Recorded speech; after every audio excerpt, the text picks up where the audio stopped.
Bu videoda siz müxtəlif növ hədiyyələr əldə edə bilərsiniz. Ona görə də videonu əvvəldən axıra kimi, xüsusən də ortasına və sonuna izləməyi unutmayın. Sizə xoş seyirlər.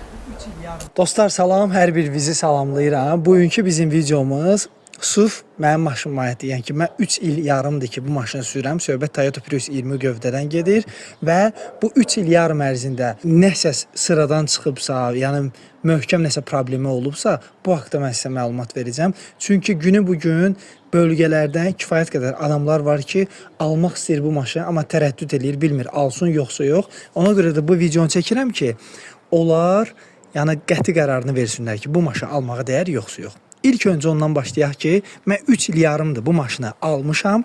3 il yarım ərzində mən bu maşını sürmüşəm. Təxminən 100.000 kilometr. 100.000 kilometr sürmüşəm. Maşını alanda mən nə az, nə çox 280.000 kilometrdə almışam. Diqqətlə qulaq asın. 280.000 kilometrdə. Ki buna görə mənə bir çoxları var idi ki, qohumdan, tanışdan ki, bu qədər getmiş maşını alarlar. Problemli vaxtı sənə gəldi, düşdü. Gör indi sən ustalarda yatıb qalacaqsan. Amma 3 il yarım ərzində hansı ki doğrudan da xarab olan hissələri mən sizə deyəcəm ki, görəsiniz ki, yəni heç də elə deyil də. Bu Toyota'dır. Yəni hal-hazırda məndə artıq maşını alanda üzr istəyirəm, 280.000, 380.000 kilometrdəydi. Hal-hazırda 480.000 kilometrdədir. Artıq 500.000-ə çatır, yarım milyona çatır ki, zavod mühərriki üstündədir. Yəni motor, korobka, batareyalar bu yaxında bir dənəsi xarab oldu, onu dəyişdim. O da necə? Yəni batareya buraxmağa başladı da. Bir dənə onu dəyişmişəm. Amma demək olar ki, yəni 28 dənə batareyadan demək olar ki, hamısı zavod olaraq qalıb da. Bircə dənəsi xarab oldu. 480.000 kilometrdən. Siz təsəvvür eləyin də nə deməkdir o. İndi gəlin bura. Gəlin bura, mən sizə bir dənə nəyə göstərim. Mən nəyə görə bunları, mən bütün maşını alandan təsəvvür eləyin ki, baxın. 23 noyabr 2020-ci ildə maşını aldım. Buradan bax bütün nə eləmişəm, nə etməmişəm, hamısını bircə yazmışam. 100.000 geri çəkilib maşın, ona görə 140.000 burada yazıb. Əslində 240.000 idi. Bunu da hardan mən öyrənmişəm. Carfax deyilən bir şey var. Maşın Carfax'ını çıxartmaq. Instagramda Carfax, belə deyim də, Carfax yazırsınız, 7 manata çıxardırlar. Siz də baxa bilərsiniz maşınımızın dəqiq Amerikadan çıxanda nə qədər kilometr getmişdi. Bir sözlə, hal-hazırda ən son olaraq təkərləri Lassa ilə dəyişmişəm. Bu da olub deməli, iyulun 3-də 200.000 mildə, yəni 300.000 mildə. Bu da 480.000 kilometr eləyir. Ondan qabaq da ki, Evrolub yağına keçmişəm ki, onu da indi birazdan göstərəcəm ki, yəqin ki, soruşacaqsınız ki, hansı yağdan istifadə edirəm falan belə şeylər. Dostlar, təsadüfi yolla bir nəfər izləyicimə İndikator Avto ailəsi sağ olsun, buradan onlara təşəkkürümü bildirirəm. Deməli, özüm şəxsən istifadə elədiyim Evrolubun yağını hədiyyə eləyəcək. Fərqi yoxdur. 5.30 isə 5.30, 0.20 isə 0.20, 10.40 isə 10.40. Fərqi yoxdur. Hər hansı olur olsun. Hədiyyə olunacaq İndikator Avto tərəfindən. Nömrələrini aşağıda qeyd elədim. Bir həftə sonra qalib müəyyən olunacaq və sizə təqdim olunacaq. Yəni bir sözlə dostlar, bu maşında konkret olaraq mənim istəyim olmadan sıradan çıxan detallar hansı olub? 3 qulaq pompa bir dəfə sıradan çıxıb. O da təxminən 120 manata falan düzəlmişdi. Batareya sıradan çıxmışdı ki, biri batareya 40 manat idi, dəyişməyə də 40 manat idi. Təxminən 80 manat, hansı ki, mən planlaşdırmamışdım da. Bir də ki, sıradan çıxan bunlarda stup sempatimnikadır ki, açığı tez-tez sıradan çıxır. Yəni 2 dəfə məndə sıradan çıxıb 100.000-də.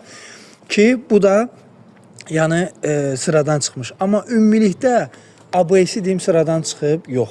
Amma mütləq şəkildə ABS-in jitkasitini vaxtında dəyişmək lazımdır dostlar ki, sıradan çıxmasın. Maşın şükür Allah'a görürsünüz. Yarım milyon kilometr, yəni qabaqdan da bir dənə göstərək.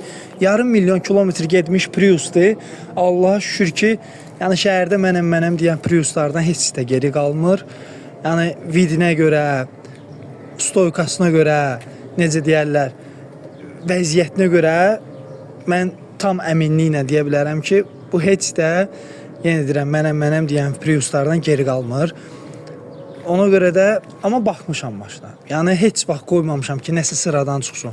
Gözləməmişəm ki, babin qoysun başına yeri geyim sveçanı dəyişim. Yox, vaxtı gəlib sveçanı dəyişmişəm orijinalla. Və məsləhət görürəm ki, çalışın nəyi dəyişirsə orijinalla dəyişin. Misal üçün gedib ucuzlu amortizator qoymaqla, ondan sonra üstdən çıxma orijinalını qoy, qardaş. Rahat keçsin. Nəinki ucuz Tayvanın belə bilinməyən mallarını. Bir sözlə dediyim kimi 3 qulaq pompa sıradan çıxmışdı, mənli olmayan, batareya sıradan çıxmışdı. Amma ABS-dir ki, ən bahalı hissələrdən biri də ABS-dir. O bu maşında sıradan çıxmayıb. Mühərrikdir, zavod üstündədir. Yəni bu maşında da ən bahalı şeylərdən biri nədir? ABS ki 800 manata yaxındır. Mühərrikdir ki təxminən 1100-1500 manat arasıdır və batareyalardır ki hamısı bir yerdə 1000 manata yaxındır, amma gördüyünüz kimi sıradan çıxanda biri misal üçün sıradan çıxmışdı, o da 80 manat, 100 manat. Yəni bu maşını almağa qorxmayın dostlar. Mən bir dənə ümumi belə bir video çəkirəm ki, bu maşını almağa dəyər. 3 il yarımdır mən bu maşını sürürəm. Tam əminliklə sizə deyirəm ki, almağa dəyər. Vaxtında antifrizni, yağını dəyişməyi unutmayın. Çünki bu antifriz bunlarda vacib məsələlərdən biridir. Yağ vacib məsələlərdən biridir. Çünki bunlarda çoxsunda yağ yemi olur. Yağını açın, şutuna baxın, başa düşdünüz ki, motorunuz stuk verməsin. Qalan şeylər də ki, ABS-in jit qissidir. Vaxtında dəyişməlisən ki, ABS sıradan çıxmasın. Ucuz pul deyil. Bunları vaxtında elə söz, bu maşın sizi yolda qoyan deyil. Bu maşın sizi yolda qoyan deyil. Yəni də deyirəm, ona görə də rahatçılıqla maşını ala bilərsiniz. İnşallah kim istəyirsə maşını almağa Allah xeyrin versin. Amma məsləhətim odur ki, yaxşısını alasınız. Gedib leşini alsınız, onun nə qədər yığdırsınız da əmələ gələn deyil. Yəni məsləhətdir ki, normal, yaxşı vəziyyətində, yenə deyirəm, kilometraj bax 280 min kilometrdə almışam da, daha 380 mində, 480 min gedib hal-hazırda. Necədir? Normaldır, normaldır. Gedər. Ona görə də kilometraja, bu Toyota ilə kilometraja allada bilmərsən. Yəni buna xox gələ bilmərsən kilometrajına. Maşının duruşuna, əsaslarına, vəziyyətinə. Gedirsiz usta yanı, usta ABS-in də vəziyyətini yoxlayır deyir, batareyaların da vəziyyətini yoxlayıb deyir. Bir dənə mühərrikin yağı yeməməyini heç bir usta dəqiq deyə bilmir. Baxır, oradan tüstü çıxır, yoxsa yox. Çıxmasa, deyir ki, azdır və yaxud da ki, açır zaslonkasını, baxır orada çirkdirsə, ondan müəyyən eləyə bilir. Kimsə zaslonka farsunkayı yuduzdurub gəlsə, baxacaq ki, tərtəmizi deyəcək, yemir bu. Amma halbuki yeyə bilər. Ona görə də mühərrikin yağ yeməsini düzgün diaqnostika deyə bilmirlər. Ustalar qalan şeylərin, amma hər bir şeyinə, dəyişən detalı olub-olmamağına zadına, hər bir şeyinə altına qalxıb, pasına, çürüyünə baxırlar, hamısına baxdınız. Yaxşıdır, Allah xeyrin versin, ala bilərsiniz. Çox sağ olun, minnətdaram. İnşallah növbəti videolarda görüşərik. Videomu bəyəndinizsə like etməyi unutmayın. Öpürəm, var olun. Heç vaxt dizel sürən izləyicilərim üçün heç bir hədiyyə eləməmişəm. Bu videoda dizel sürən izləyicilərim üçün Vinsin Supremium dizel qatqısını hədiyyə eləyəcəm ki, bu da dizelin keyfiyyətini artırır. Bunun üçün komment yazırsınız, təsadüfi yolla bir nəfər qalib gələcək və ona hədiyyə eləyəcəm. Yanında da benzin üçün injektor təmizləyən olacaq.